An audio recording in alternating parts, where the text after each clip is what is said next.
The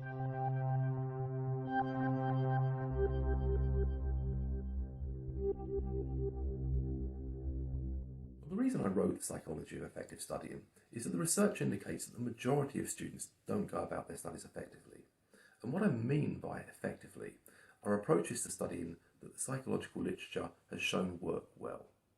And these approaches aren't always the ones that people intuitively imagine would work well.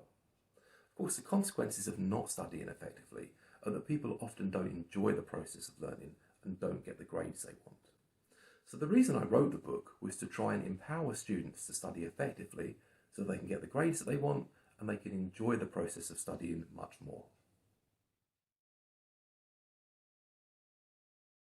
Well, I think there are 4 things that distinguish The Psychology of Effective Studying from other books that profess to help students study. The first thing is that all the advice, guidance and tips within the book are evidence-based. The second thing is that the book will work for students of any degree discipline. Whether you're studying history or molecular biology, it doesn't matter. You don't need any working knowledge of psychology to benefit from the contents of the book. The third thing is that the book is entertaining to read. You'll find that the book contains lots of humour, irreverent commentary, references to cultural memes. It should resonate with anyone that's trying to make the best of their studies.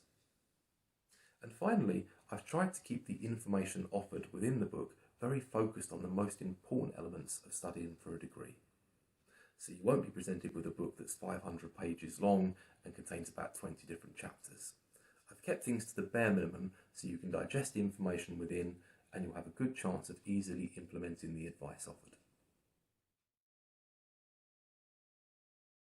The Psychology of Effective Studying is broken down into 8 chapters. Each of these chapters looks at a particularly important component of studying. In Chapter 1, we examine how students can better distinguish between what works and what doesn't work when it comes to studying. In Chapter 2, we look at how students can avoid procrastination and manage their time more effectively. In Chapter 3, we look at what research has to say about the process of reading academic texts and taking effective notes. In Chapter 4, we look at the topic of academic integrity and examine how students can become more ethical practitioners and authors. In Chapter 5, we look at what psychological research can tell us about the process of planning, executing and proofreading our written work.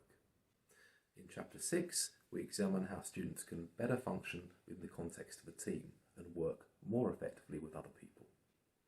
In Chapter 7, we look at what psychological research has to say on the process of giving a presentation and using visual aids.